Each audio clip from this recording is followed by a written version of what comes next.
दोस्तों, देश में संविधान और संविधान के आधार पर बनते कानून, वो कानून लागू होते हैं देश के नागरिकों के ऊपर। उसी आधार पर सारी चीजें चली जाती हैं।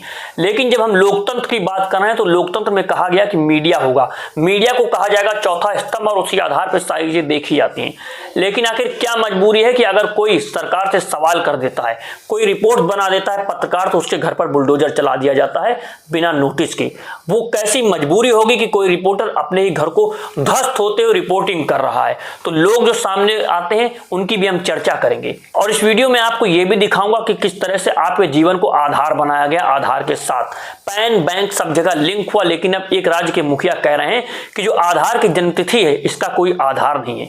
इसमें मैं आपको यह भी दिखाऊंगा कि किस तरीके से आप अगर किसी मुद्दे पर कुछ बोल देते हैं तो आपके ऊपर देशद्रोही का मुकदमा लगा दिया जाता है, लोगों को जेल में सड़ा दिया जाता है। लेकिन कई बार अदालतें ऐसा फैसला देती हैं जो सरकारों के मुंह पर तमाचा होता है और साफ तौर से वो सरकारों को बताते हैं कि आप हर तरीके से हर किसी व्यक्ति को दबा नहीं सकते हैं। ये बात हम कर रहे हैं असम के एक विधायक जिनके ऊपर कार्यवाही की गई थी, लेकिन उनको हाईकोर्ट से राहत मिल चुकी है। दोस्तों, इस वीडियो में आपको यह भी दिखाऊंगा कि देश के प्रधानमंत्री एक राज्य के चुनाव में गए और कहा कि यहां पर दुनाली चलती थी, जंगल राज होता था। वो कौन सा राज्य है आप कमेंट बॉक्स में कमेंट कीजिए। और कहा कि अगर हमारी सरकार नहीं बनी, यानी एनडीए गठबंधन की सरकार नहीं बनी, तो जंगल राज वापस आ जाएगा। लेकिन अब आप देखेंगे तो किस तरह खुलेआम उसी राज्य में दुनाली की फायरिंग हो रही है और लोग खामोश हैं। लोग खामोश हैं क्योंकि अब मंत्री जी के स्वागत में गोलियां बरसाई जा रही हैं। तो ये भी दिखाऊंगा कि अखिलेश यादव ने बुलडोजर को लेकर के क्या कह दिया। साफ तौर से वो कह रहे हैं कि जब बुलडोजर माफियाओं पर नहीं चल रहा है, जो सरकार के साथ खड़े हैं, सरकार के प्रशंसक बने हुए हैं, तो गरीब जनता पर बुलडोजर क्यों चलाया जाता है। इस वीडियो में आप ये भी देखेंगे कि बिहार की जनता और अलग अलग देश के कोनों में किस तरह से जहां पर वो सत्ता में बैठे हुए वहां पर खुलेआम बुलडोजर चल रहा है। जनता सड़कों पर है लेकिन वहां पर कार्रवाई हो रही है।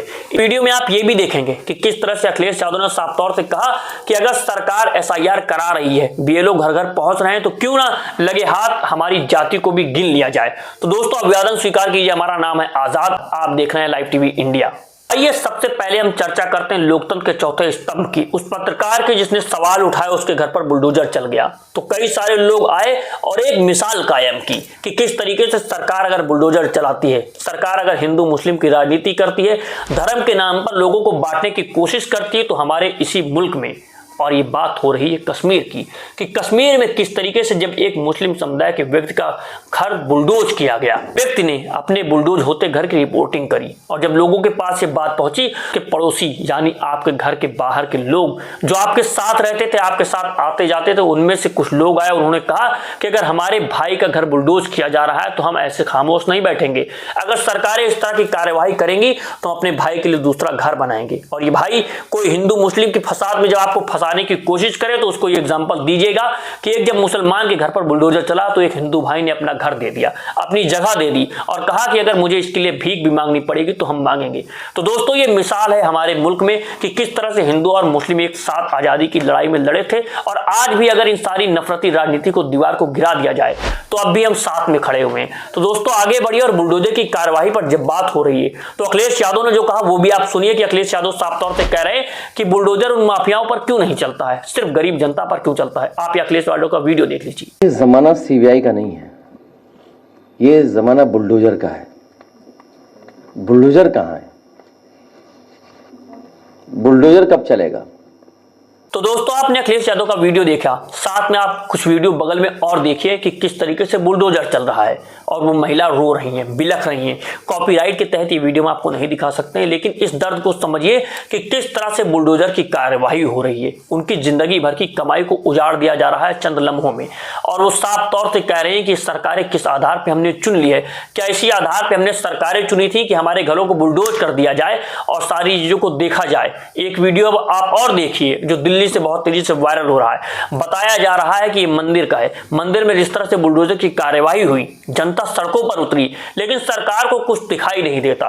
सरकार कहती है कि जहां पर हमारी सत्ता है, बहुमत में हम बैठे हुए, हमें कोई रोक नहीं सकता, और इन सारी चीजों को लेकर के चल जाते हैं आगे और बुलडोजर बाबा के नाम पर बुलडोजर चला दिया जाता है। ये बात हो रही थी दिल्ली की। और इन सब चीजों के साथ आप ये भी देखिए कि जब देश के प्रधानमंत्री गए थे बिहार में चुनाव प्रचार करने, वहां पर चुनाव होने वाला था तो देश के प्रधानमंत्री ने माहौल बनाने के लिए कहा कि यहाँ पर जंगल राज होता था, अगर आप हमारी सरकार को नहीं चुनेंगे तो फिर से जंगल राज हो जाएगा।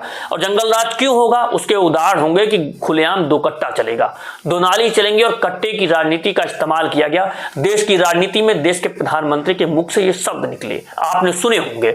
लेकिन अब आप देखिए कि इस तरह के भाषण के बाद ये पूर्ण बहुमत से खड़ी हुई है बिहार में, उसके बाद भी खुलेआम गोलीबारी हो रही है। किस तरह से हवाई फायर की जा रही है दोनाली से। अब देश के प्रधानमंत्री को ये दोनाली नहीं दिखती, आखिर दिखेंगी कैसे?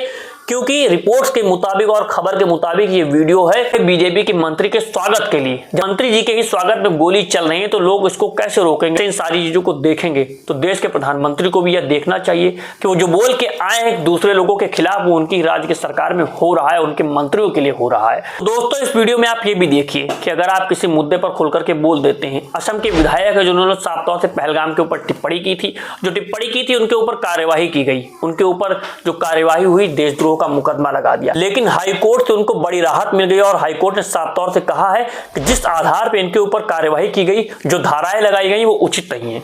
इन सभी चीजों को देखिए और समझिए कि देश की राजनीति में क्यों लोगों को धर्म के नाम पर, जाति के नाम पर बांटा जाता है और क्यों किसी को जेल में डाल दिया जाता है, उसको बेल तक नहीं मिलती है। और इन सभी चीजों के साथ आप एक बात और अंत में समझिए कि किस तरीके से देश में कहा जाता है कि धर्म के नाम पर सारी चीजें होंगी और कुछ लोग यात्रा निकालते हैं धर्म के नाम पर कि हिंदू राष्ट्र बना देना है।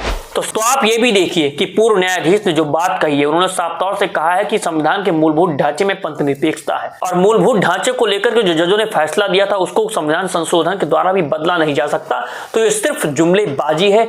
1973 का जो केशवानंद भारती का जजमेंट है, उस जजमेंट में क्लियरली 13 जजेस का जजमेंट है, उन्होंने होल्ड किया है कि पार्लियामेंट को इस कॉन्स्टिट्यूशन का जो बेसिक स्ट्रक्चर है, जो उसका मूलभूत ढांचा है, उसको बदलने का कोई अधिकार नहीं है।